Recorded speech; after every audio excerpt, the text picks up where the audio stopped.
Halo Icon, apa kabar?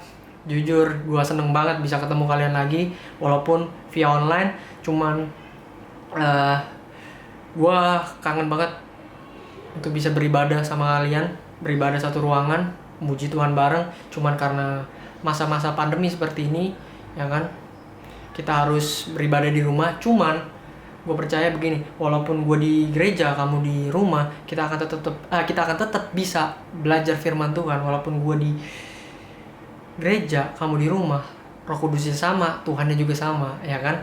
Nah, oleh karena itu nggak akan menghalangi kita untuk belajar firman Tuhan lewat media ini. Nah, sekarang gini, sebelum kita belajar tentang materi kita, nah, saya mau mengimbau untuk teman-teman Icon untuk jaga kesehatan, jaga kesehatan dimanapun kalian berada, jangan sampai sakit, ya kan? Apalagi di masa-masa pandemi seperti ini, kita harus berhikmat dalam bertindak.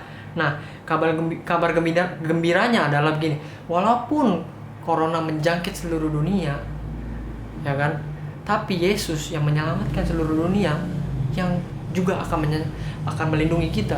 Artinya gini, kalau corona bisa menjangkit seluruh dunia, Yesus yang menyelamatkan seluruh dunia yang akan melindungi kita. Jadi nggak usah takut, ya kan? Yang penting tetap jaga kesehatan dan berhikmat. Nah, oleh karena itu kita akan mulai pembelajaran kita. Nah, kalau bulan lalu kita udah belajar tentang generosity, kita udah belajar tentang memberi yang benar, ya kan? Memberi dengan hati yang benar, attitude yang benar dalam memberi, dimana Tuhan udah ngajarin kita di firman-Nya Dia gitu kan. Dan kita juga tahu bahwa ternyata faktanya Tuhan itu adalah Tuhan yang murah hati.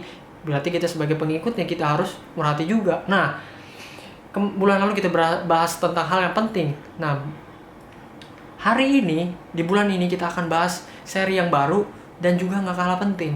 Karena subjek ini adalah subjek yang sangat krusial, subjek yang sangat penting. Karena apa? Banyak orang yang mengabaikan hal-hal kecil ini, justru mereka malah berakhir di tempat yang mereka tidak mau. Banyak orang yang punya cita-cita seperti ini, punya cita-cita A, ya kan? Karena mengabaikan hal ini, dia malah berakhir di penjara. Nah, oleh karena itu kita mau belajar bareng-bareng tentang topik ini. Judulnya adalah Me and My Habits. Nah, oleh sebab itu sebelum kita masuk ke pembelajaran kita, mari kita berdoa. Tuhan, terima kasih. Walaupun kami nggak bisa berkumpul di satu tempat, tapi kami yakin Tuhan, Roh Kudus yang sama akan menjamah kami, Roh Kudus yang sama yang akan memberikan hikmat kepada kami, ya Bapa. Ajar kami Tuhan, lembutkan hati kami Tuhan, agar kami bisa menerima setiap firman-Mu, ya Bapa. Apapun yang akan hamba sampaikan Tuhan, biarkanlah biarkan Roh Kudus yang berbicara dan bukan hamba, ya Bapa. Biarkan Engkau yang melindungi kami, Engkau yang menjaga kami, Roh Kudus yang menjaga konsentrasi kami, ya Bapa. Biarlah setiap pembelajaran ini membuat kami untuk menjadikan kami menjadi pribadi-pribadi yang lebih efektif, ya Bapa. Menjadi pribadi-pribadi yang lebih berguna, ya Bapa. Terima kasih Bapa, terima kasih Yesus, di dalam nama-Mu, amin. Oke. Jadi di masa-masa pandemi seperti ini, saya tahu bahwa kita merasa bahwa weekend dan weekdays itu jadinya gak ada bedanya, jadi sama, ya kan? Karena kita setiap hari di rumah gitu kan. Tadinya yang harusnya dari Senin sampai Jumat kita weekday, kita bekerja, tapi akhirnya kita di rumah dan kita merasakan dari Senin sampai Minggu itu weekend.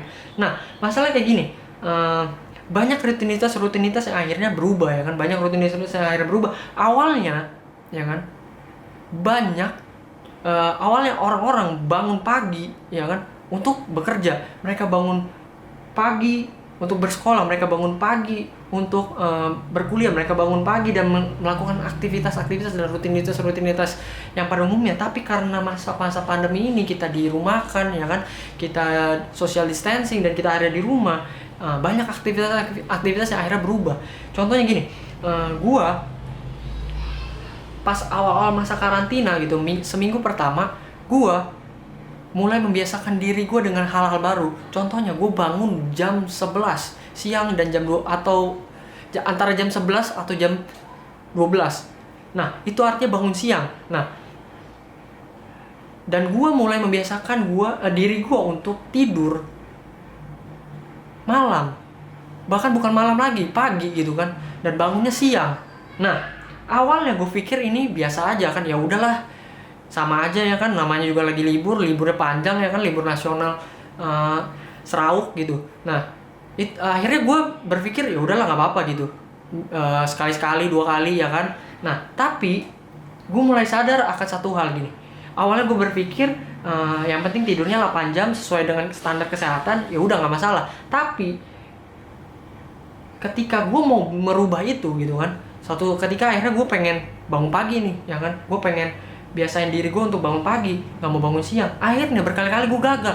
Akhirnya gue bangun lagi jamnya ketika gue buka mata udah jam 11, entah gue nggak dengar alarm, entah gue snooze sampai akhirnya bangun jam 11. Nah, itu gue lakukan tanpa sadar. Nah, kayak gini. Awalnya gue pikir itu biasa aja, nggak berdampak, ya kan? Hal-hal kecil seperti itu ialah sepele, trivial, ya kan? Bangun pagi, bangun siang, nggak ada dampaknya gitu kan? Tapi gue berpikir ketika pandemi ini sudah selesai, ya kan? COVID-19 ini udah nggak ada, orang-orang udah balik lagi ke rutinitas mereka udah mulai bekerja, dan gue masih struggle bangunnya siang. Apakah gue akan jadi orang efektif? Apakah ada perusahaan-perusahaan yang mau nerima gue bangun siang aja nggak bisa, gimana mau dipercayakan hal-hal besar? Betul nggak? Nah, masalah kayak gini. Akhirnya gue sadar satu hal, bahwa ternyata kebiasaan akan menentukan masa depan. Habit shapes our future. Nah, kita sama-sama tahu bahwa ternyata habit itu ada 2 jenis. Pertama, habit yang pertama ada bad habit, ada good habit. Kita tahu bahwa ada kebiasaan baik, ada kebiasaan buruk. Nah, kalau tadi sesuai definisinya habit shapes our future, berarti good habit akan menghasilkan good future. Kalau good habit akan menghasilkan good future, berarti sebaliknya bad habit akan menghasilkan bad future. Nah, kayak gini. Uniknya adalah gue dapat satu ilustrasi yang gue baca dari bukunya Darren Hardy namanya. Bukunya berjudul Compounding Effect. Nah, buku ini keren banget. Dia kasih ilustrasi begini. Bayangkan kamu sedang menanam pohon, ya kan? Kamu sedang menanam tanaman, ya kan? Akhirnya tanamannya tumbuh, masih kecil. Tapi kalau misalnya saya suruh teman-teman untuk cabut tanaman itu, bisa nggak? Bisa. Kalau misalnya tanaman itu agak tinggi sedikit, sedengkul lah, bisa nggak teman-teman cabut? Mungkin bisa, cuman butuh effort, ya, butuh effort lebih daripada yang kecil. Kalau ternyata itu tanamannya sudah segede pohon, kira-kira teman-teman bisa cabut nggak? Pohon yang udah ada akarnya menancap keras menancap kuat di di tanah, apakah bisa? Saya yakin nggak bisa. Ya kan, butuh alat, ya kan. Nah, oleh karena itu sama, habit itu seperti kita menanam sesuatu. Apa yang kita investasikan pada hari ini dan kita biarkan berkembang, suatu saat di masa depan kita akan susah untuk membuangnya, kita akan susah untuk mencabutnya. Kalau ternyata yang kita tanam itu adalah good habit, kalau ternyata yang kita tanam adalah kebiasaan baik, dampaknya positif banget, ya kan? Orang tua mana yang nggak bangga kalau punya anak punya kebiasaan baik, menolong orang, ya kan? Menolong para pengemis, menolong orang-orang yang susah, pasti bangga. Tapi kalau ternyata yang ditanam itu adalah bad habit, maka dampaknya negatif. Itu akan jadi kacau sekali. Bisa bayangin kalau kita nanam bad habit sekarang gitu.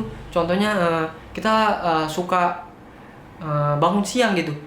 Saya yakin masa depan kita nggak akan jadi orang yang bisa bertanggung jawab. Bangun aja kita nggak bisa manage waktu tidur kita, gimana kita disuruh manage hal-hal yang rumit gitu. Nah, oleh karena itu saya mau bilang begini, hal-hal yang kamu lakukan berulang-ulang kali hari ini akan membuat kamu berkali-kali juga gagal untuk tidak melakukannya di masa depan. Saya ulang, hal-hal yang berkali-kali kamu lakukan hari ini akan berkali-kali juga, berulang-ulang kali juga membuat kamu gagal untuk tidak melakukannya. Nah, gini, kita akan belajar dari Paulus. Paulus ini adalah seorang penulis, ya kan? Paulus ini adalah seorang penulis yang ada di Alkitab. Dia menulis banyak surat, yang ada di Perjanjian Baru. Nah, kayak gini. Paulus suatu saat menulis surat ke satu kota, dan kotanya ini terkenal dihuni oleh atlet-atlet. Nah, jadi di kota ini, kalau di Cina ada namanya Olimpiade Beijing, kemarin di Indonesia ada Asian Games. Nah, di kota ini ada namanya Olimpiade Yunani kuno, Asian Greek Olimpiade, Asian Greek Olympic. Nah, nama gamesnya adalah Isthmian Games. Kalian boleh search di Google kalau kalian penasaran. Nah, jadi di kota ini banyak banget atlet. Nah, begini teman-teman, kalau kita mau belajar tentang habit, berarti contoh yang tepat untuk kita lihat adalah atlet. Kita harus melihat atlet. Beberapa atlet yang gue kenal seperti Kobe Bryant, dia ini seorang pemain bola basket yang sangat terkenal, ya kan. Walaupun dia sudah meninggal gitu, maksudnya dia sudah almarhum, ya kan. Cuman dia meninggalkan jejak yang baik. Apa? Praktisnya dia. Bagaimana dia pas masih dia masih high school atau masih, kalau kita di Indonesia masih SMA, dia mau bangun jam 5 pagi, ya kan? Jam 5 pagi latihan sampai jam 7 pagi. Dan kalau nggak salah, saya pernah dengar orang ngomong gini, dia latihan free throws. Saya nggak ngerti bahasa basket gitu kan, bahasa dalam dunia basket, tapi dia melakukan free throws tapi sambil jongkok selama sampai 700 shoot kalau nggak salah. Dan which is itu gede, itu profound banget gitu. Nah, terus kita juga kita tahu Cristiano Ronaldo, ya kan. Dia adalah salah satu contoh pemain bola yang sangat hebat menurut saya. Dia adalah orang yang bekerja keras. Dia latihan sebelum timnya datang. Jadi kesebelasan punya tim sekitar bersama dengan kru ya sekitar 30-an, ya kan. Tapi dia datang ke lapangan sendiri pertama kali untuk latihan, dan baru nanti teman-temannya datang, dan teman-temannya sudah selesai latihan, dia masih latihan. Nah, itu atlet itu adalah contoh yang tepat untuk kita belajar tentang habit. Nah, mereka punya practice habit yang luar biasa. Dan Mo Farah ini adalah salah satu, mungkin kita nggak tahu, tapi dia salah satu pelari terbaik di dunia. Dia menghabiskan seminggu berlari 137 mil. Nah, kalau saya merefleksikan diri saya ke warung aja jalan kaki saya kadang suka kram. Nah, gini, Paulus menuliskan surat untuk jemaat Korintus pada waktu itu. Dan gini, dari atlet-atlet yang udah saya state gitu kan, atlet-atlet yang udah saya jelaskan practice habitnya, mereka punya disiplin. Nah, disiplin ini apa sih? Disiplin didefinisikan seperti ini. Disiplin is effective habit. Artinya gini, disiplin adalah kebiasaan yang efektif. Kebiasaan yang efektif akan menghasilkan hasil yang efektif. Nah, kalau kita lihat Paulus menulis surat ini, surat kepada jemaat Korintus, ya kan? Paulus kita buka di 1 Korintus 9 ayat 27. Nah, teman-teman, gua mau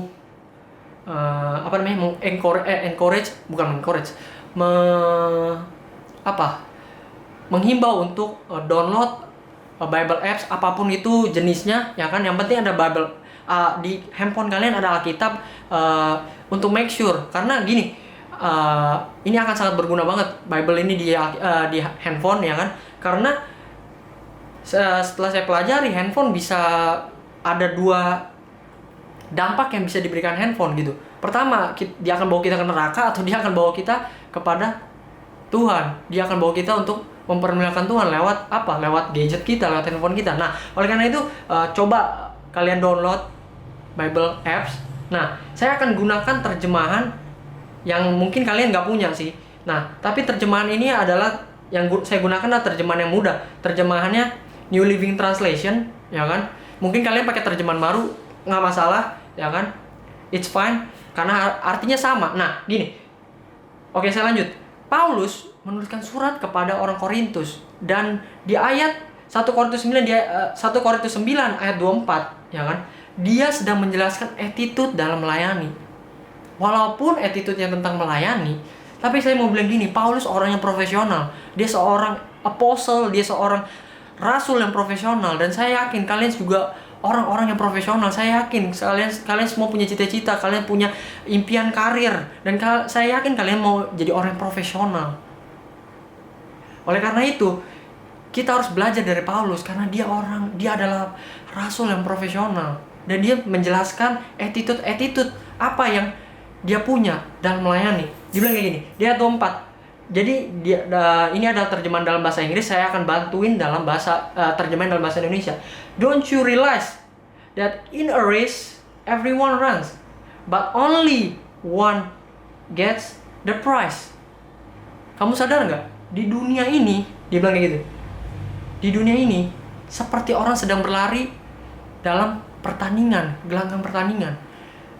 Ketika dia lagi lari gitu. Nah, setiap orang berlari untuk apa? Untuk mendapatkan mahkota, untuk mendapatkan medali, ya kan? Artinya gini, dia sedang jadi gini, Paulus menuliskan surat ini kepada Korintus dengan menggunakan metafora atlet. Karena apa? Ini adalah hal yang Paulus bisa dengan mudah mengajarkan mereka tentang hal ini, karena orang-orang Korintus akan lebih mudah merefleksikan karena mereka bisa melihat ke sekeliling mereka. Karena Korintus banyak sekali atlet. Seperti saya jelaskan, di situ ada olimpiade, dan dengan mudah Paulus bisa menjelaskan tentang habit ini lewat para atlet. Jadi orang Korintus bisa gampang mengerti. Nah, dibilang kayak gini, di Korintus dibilang kayak gini. Kalau kita mau jadi profesional, kalau kita mau menang, kalau kita mau mencapai cita-cita kita, lari, kejar itu, ya kan? Tapi masalahnya gini. Dibilang kayak gini, but only one person gets prize. Artinya kita harus berusaha. So, run to win. Kita harus berlari untuk bisa mencapai itu. Tapi gini, di ayat 25 dibilang gini, all athletes are disciplined in your training. Dibilang kayak gini, semua atlet sebelum dia lari, didisiplinkan dahulu. Konteksnya begini, jadi sebelum 10 bulan atau 8 bulan sebelum Olimpiade Yunani kuno itu diselenggarakan, orang-orang di Korintus, atlet-atlet Romawi pada waktu itu di karantina selama 10 bulan. Mereka ditaruh di karantina untuk apa? Didisiplinkan. Untuk apa? Disiplin tadi saya udah jelasin definisinya adalah kebiasaan baik.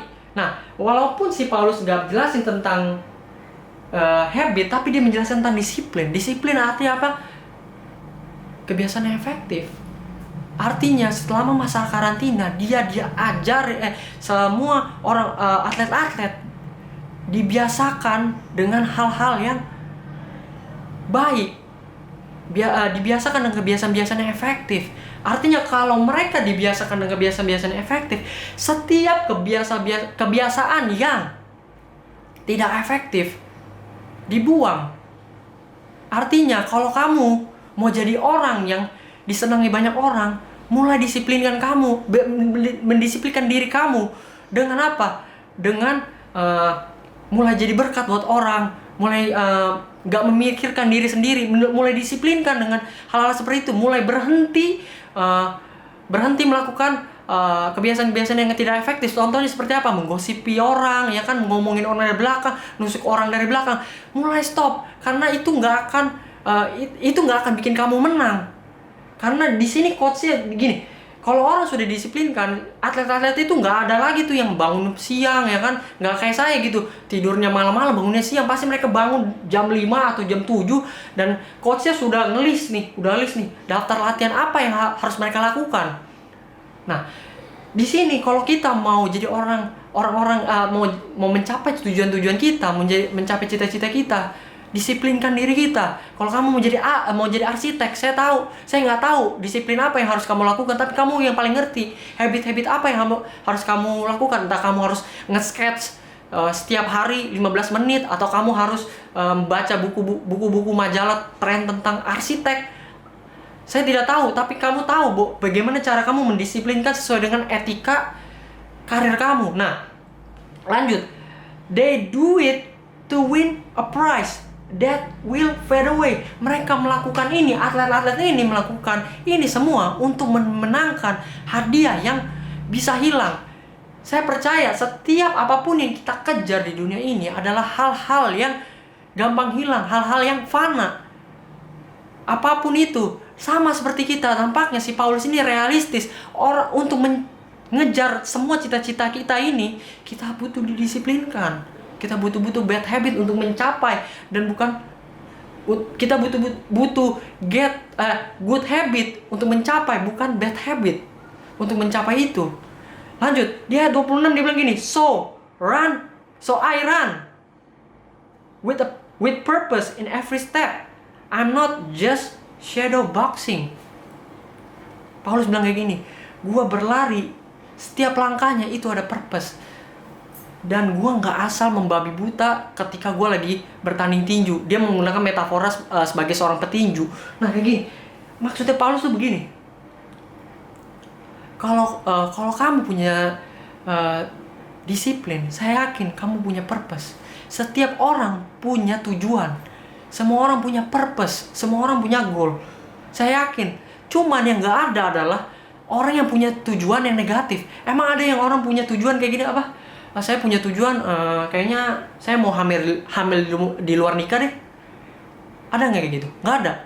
Saya mau punya tujuan jadi buronan polisi. Ada nggak? Nggak ada. Itu bukan tujuan menurut saya. Nah, masalahnya setiap bad habit akan membawa kita ke arah itu, ke destinasi yang kita nggak mau, ke tujuan yang kita nggak mau. Saya mau bilang kayak gini, dengerin saya. Without discipline, you are aimless. Without discipline, you are goalless. Tanpa tujuan, tanpa disiplin, tanpa habit yang baik, kamu tidak punya tujuan. Saya mau bilang gitu. That's why minggu depan join lagi, karena kita akan bahas tentang ini lebih praktikal. Dan hari ini saya akan bahas konsepnya secara general. Mengapa habit matters, kenapa habit penting. Nah, saya lanjut. I discipline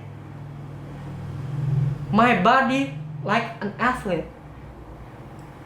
training to do what it should. Paulus, seorang rasul, dia bilang kayak gini, saya mendisiplinkan tubuh saya dan melakukan apa yang saya harus lakukan. Sama aja seperti kita. Saya ingin jadi seorang dokter, maka saya harus mendisiplinkan diri saya dan melakukan apa yang harusnya saya lakukan. Saya ingin jadi orang yang berdampak untuk semua orang, maka saya harus mendisiplinkan diri saya dengan tidak menjadi batu sandungan buat orang, dengan tidak ngomongin orang dari belakang. Seperti itu. Paulus, rasul, dia mendisiplin dirinya dan melakukan apa yang harus dia lakukan. Apa yang harus dia lakukan adalah disiplin-disiplin yang harus dia lakukan. Good habit yang harus dia tanam di diri mereka. Oleh sebab itu, saya ingin bagaimana dengan kalian? Kalau kalian mau punya cita-cita, dan saya yakin kalian punya cita-cita dan cita-cita kalian besar. Tapi, atau enggak, at least cita-cita kalian mau jadi orang sukses. Tapi kalau kalian malas-malesan, itu enggak akan tercapai. Impian dan upaya beda. Bagaimana bisa? Nah, oleh karena itu, mulai mengerti bahwa ternyata kebiasaan-kebiasaan kecil yang kita lakukan, ya kan? Mulailah concern, mulailah peduli dengan kebiasaan-kebiasaan itu.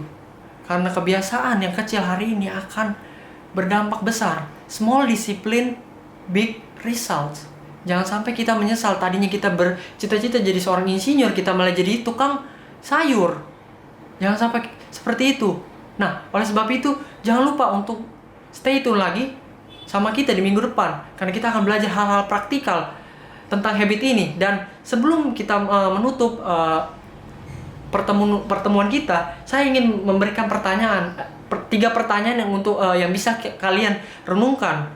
Pertama, pertanyaannya ada seperti ini. Kebiasaan apa yang kamu punya baik maupun buruk yang kamu punya hari ini. Kebiasaan baik atau buruk apakah yang kamu punya hari ini? Nah, kedua, apakah kebiasaan-kebiasaan itu menghalangi saya untuk mencapai tujuan saya? Saya ulangi, apakah kebiasaan-kebiasaan itu menghalangi saya untuk mencapai tujuan saya? Yang ketiga, pertanyaannya adalah, apa yang saya harus lakukan terhadap kebiasaan itu? Apakah saya harus mengembangkannya? Apakah saya harus menghilangkannya? Atau kebiasaan itu harus saya toleransi? Contohnya, saya punya kebiasaan bikin orang tua marah. Apakah saya harus menghilangkannya? Ataukah saya harus mentoleransinya? Nah, coba renungin pertanyaan-pertanyaan itu. Dan saya yakin kalian semua adalah orang-orang yang disayang Tuhan, orang-orang yang sangat Tuhan Yesus sayang. Oleh karena itu Tuhan mau nyampein ini, dan kalian akan jadi orang-orang yang efektif kalau kalian tahu bahwa ternyata kebiasaan-kebiasaan kecil yang kalian lakukan itu penting. Mari kita tutup dalam doa. Tuhan, terima kasih Tuhan atas message yang telah Kau berikan pada kami Tuhan. Ajar kami Tuhan untuk mempunyai habit yang baik. Ajar kami Tuhan untuk sadar bahwa habit-habit yang kami lakukan itu penting Tuhan. Karena itu akan menentukan masa depan kami Tuhan. Oleh karena itu Bapa, kami ingin menjadi orang-orang yang berguna. Oleh karena itu sadarkan kami, tegur kami Tuhan. Bila Roh Kudus berkolaborasi dengan kami Tuhan untuk menentukan habit-habit apa yang harus kami lakukan, habit-habit apa yang harus kami infuse dalam hidup kami, habit-habit apa yang harus kami angkat, harus kami buang ya Bapak. Terima kasih Bapak, terima kasih Yesus. Biarkanlah anak-anak Icon menjadi anak-anak yang diberkati, apapun yang mereka lakukan menjadi berhasil Bapak. Terima kasih Bapak, terima kasih Yesus, di dalam namamu, amin. So, jangan lupa minggu depan balik lagi. God bless.